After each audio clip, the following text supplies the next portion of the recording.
What up, guys? It's Thursday, October 11th, about 3 p.m., and we've got some social media censorship news to talk about right here. So, first of all, let's touch on Facebook. I'm going to reference a Los Angeles Times article about this. It says, Facebook purged over 800 accounts and pages today.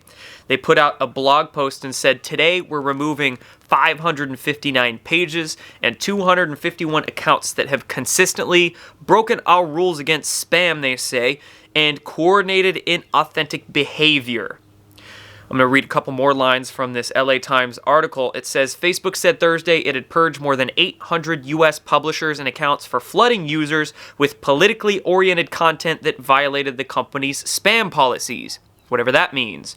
A move that could reignite accusations of political censorship. Hell yeah, it will.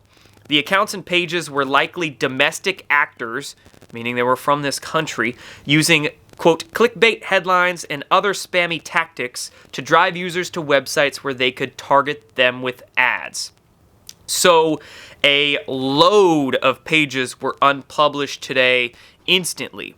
Now, I'm not familiar, of course, with that whole list. That's a lot of pages, but some of the names that I do know that were taken down: the Free Thought Project, Anti-Media, Press for Truth. That's just a few of them.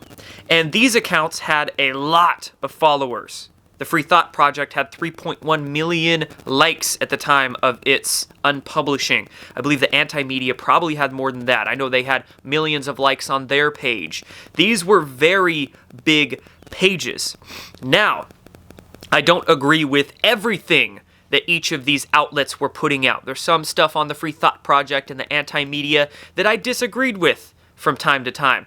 But they were definitely putting out content that was anti-deep state, anti-New World Order, that was definite hard-hitting truth content. So there's no doubt in my mind that this is politically oriented censorship. And Facebook is claiming that it was doing so because these sites were spamming. It was inauthentic behavior. As this LA Times article stated, they were using spammy tactics to drive users to websites where they could then target them with ads. That's just a very, very lame excuse, some really shitty word salad to hide behind their political censorship. And is that really so bad? I mean, let's be real. Many of these websites, these pages that were unpublished, such as Anti-Media, the Free Thought Project, the people who run these organizations, it's usually just a single individual or a handful of people that are having an entrepreneurial endeavor to create their own brand, to put out truth, to put out information, to put out knowledge that will help inform and empower people, okay? And with the state of the world, you need ads to be able to support yourself when you're doing that. For instance, when YouTube terminated my channel, when I got hit with a bunch of censorship multiple times earlier this year, it was scary. For a minute there, I didn't know how I was going to put food on the table because that was a hit to my income, right? So I can totally empathize with the people behind these pages like the Free Thought Project and an Anti-Media, because they are putting ads there just so they can put food on the table, so they can continue growing their brand, to continue putting information out there to empower people. So Facebook is basically just using that very lame reason to be able to completely censor all these platforms in what is obviously a push to control the narrative. We see Facebook doing it. We see, of course, Twitter doing it. Just over the past couple days, I and many others out there have lost hundreds, if not more than that, of followers on Twitter. It's slowly ticking down. Every time I check it, it goes down another 10, 20, 50 followers. And not only that, but I've definitely noticed the shadow banning increasing. Posts do not get the engagement like they used to on Twitter. And on Instagram, I know many people recently who have had posts swiped on Instagram. Okay? Instagram is owned by Facebook here. So many of these big tech companies are pushing They are pushing, they are making another wave, another round of censorship to control that narrative, of course, because we are approaching midterms, just only a few weeks away from those. So they're trying to control the narrative as much as they can to sway public opinion with those midterms. Not only that, but with everything else going on in this world, all these actors within the deep state are continuously being outed.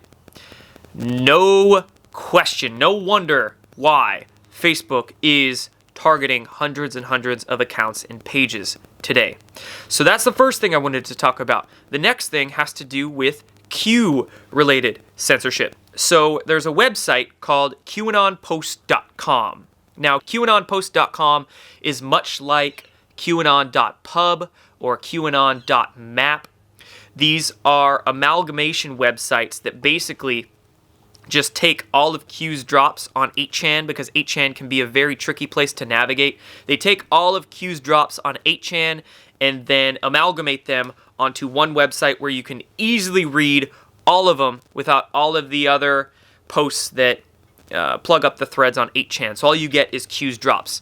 Now, QAnonPost.com has basically been blacklisted by various web browsers. So Firefox, Chrome, and Safari have all blacklisted QAnonPost.com. And when you try to log in to QAnonPost.com, you get a warning label that looks like this. It says, "Deceptive Site Ahead." Firefox, the example I'm using here, this is one sent to me. Firefox blocked this page because it may trick you into doing something dangerous like installing software or revealing personal information like passwords or credit cards. And the only options it gives you is go back or see details. So you can barely even log into this website anymore. Okay? All right, so we've got big tech clamping down on a lot of people. We have Q websites being censored, being basically taken out of the public internet domain so you and I can't view them. So what we have going on right here, guys, is a big push to control the narrative, to take all of our voices off of social media so people out there cannot hear them. It doesn't surprise me in one bit, right? But this means that we are very close. We are very close to big things happening. So my call out there to you guys is be very careful with the information that you share. If you're sharing stuff on any of the big tech platforms like Twitter, Instagram, or Facebook, don't use any sort of violence. Don't put your information out there in any particular way that's going to give any moderators on these big tech platforms an excuse to censor your content. And if your content does get censored, if you do get locked out of your Twitter account, if you do get posts swiped on Instagram, if your Facebook page does get unpublished, if your YouTube channel gets a strike or gets its whole account demonetized, shout out to Just Informed Talk. I believe his YouTube channel got their whole account demonetized recently, so that guy needs our support. If you get anything censored, don't be surprised. Don't be surprised. This shows us that we do need to begin migrating to those alternative platforms like BitChute, like Gab, like many of the other ones. But in the meantime, I am still going to be using Facebook and Twitter and YouTube and Instagram as much as I can, because we don't want to create an echo chamber with these alternative media platforms. We need to reach the people that don't get it quite yet, right? The normies, as many people out there say. And these people are on these big tech platforms. So I'm going to use Twitter until I can't use Twitter anymore. I'm going to use YouTube. I'm going to use Facebook as long as I can until they completely ban me for good, because I want to reach the people out there who need our information. But at the very same time, let's begin migrating to these alternative platforms and start going places where we have freedom of speech and we won't be censored. That's all for this one, guys. Talk to you soon.